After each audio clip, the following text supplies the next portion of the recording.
Kawadhi nyime ni komiti mar od bura wi teko dhi nyime gi dadho jatend migao mar teko Davis Chirchir ewi gima ne okelo lal mar teko sitima e pacho kaendi duto kuom seche kata kinde malach. Tok mano komiti no bende biro dadho gapisa maduong' mar EPRA Daniel Kipto ewi nengo mauta. Wawinjane gima dhi nyime kinde bende entiere e nyim kamati no achiel kachiel.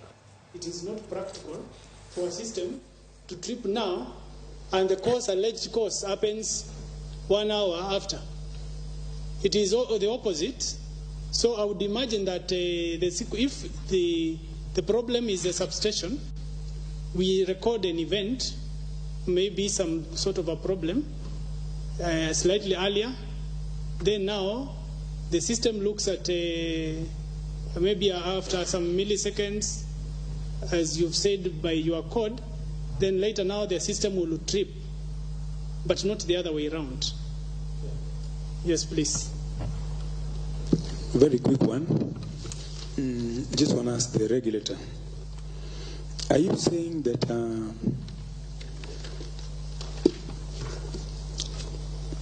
the joint technical committee report that concludes that the dip that caused this occurred at 277, are you saying that their finding is incorrect? Because when they find that the dip occurred at 277, and as far as you're concerned, the system disturbance occurred at 178, thus causing Lake Turkana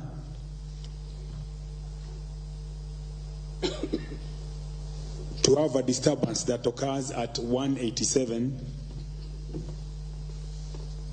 that is about 0.08 of millisecond later after your 178, that is the 177. So you're saying what they are saying, what their findings are incorrect, and your conclusion should disregard that and follow your conclusion that now says that that the disturbance occurred at 178 as compared to the dip that is at 2, that the joint team finds at 277. We're just looking for guidance and what are your findings? Please, thank you. Chair, how's your answer? You can tell us where you got the 178. Thank you. Thank you, Chair. I will start with the first question the Chair has asked as I come to Honorable Mahadi. In terms of the data that we received, we did receive data in terms of data dumps and logs. One from the system operator. We also received data dump and logs from the generators as well. And in this specific case, also Turkana wind power. In terms of the nexus and the question that Honorable Mahadi has asked, we are at there, because that's where the data is. So this 178 you got from Lake Turkana? No, we did not. This is data that we received, data dumps from the system operator. Kenya Power? Yes. Like seriously? Is it what about the 277? Chair, the 277 was captured in the report. If I may, just in terms of sequence, there is captured in the technical, the report by the technical team, eh? You mean? Yes, in the report. So if there is a technical team that was established, so basically what you are saying is that there is an opinion of the technical team now and you have your own opinion.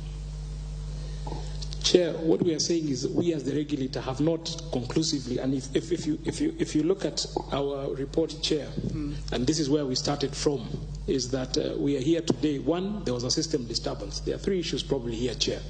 One, we did receive data dumps and logs from all our licensees. 2, there was a joint technical committee that took a view 3, we did receive also the views of the generator, in this case, Lake Turkana Wind Power. We have undertaken an analysis. This analysis is not conclusive. At this point in time, Chair, as I said, it's an issue of chicken and egg.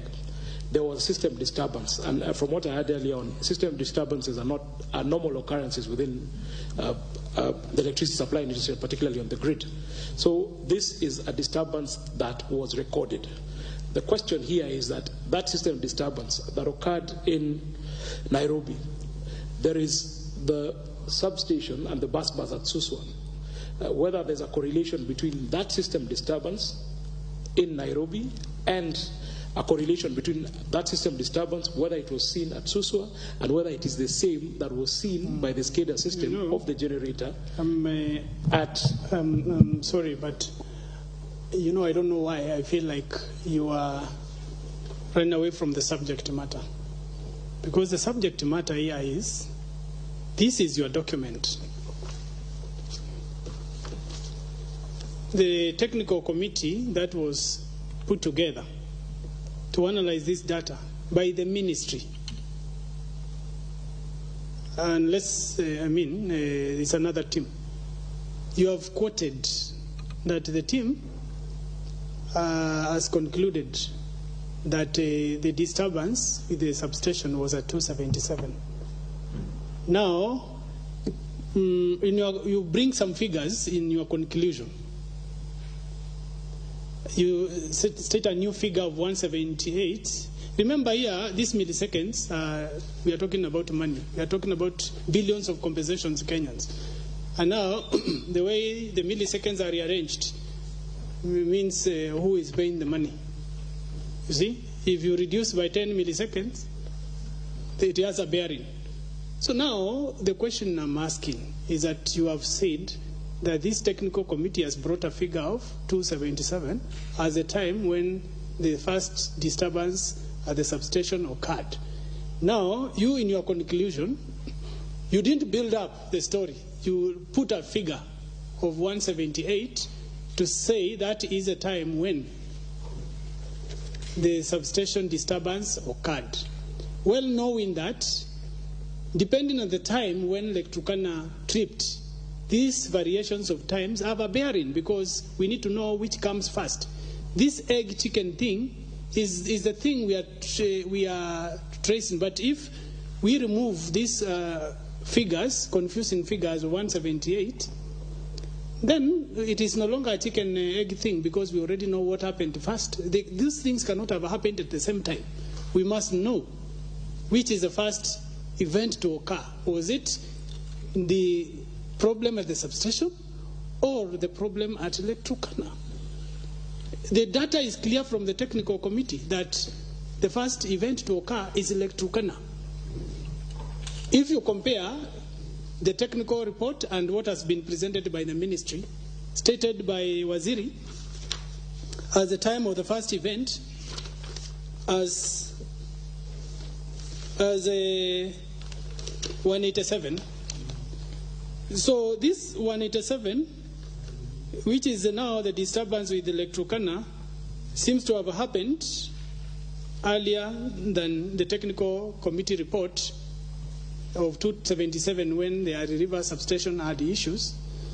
So from your document, it's like now the figures or the timings are interchanged. But members, I think this matter might need just one point. Additional ventilation. Just at one point. He has eventually told you, the regulator has eventually told you who the source of the 178, which is KPLC.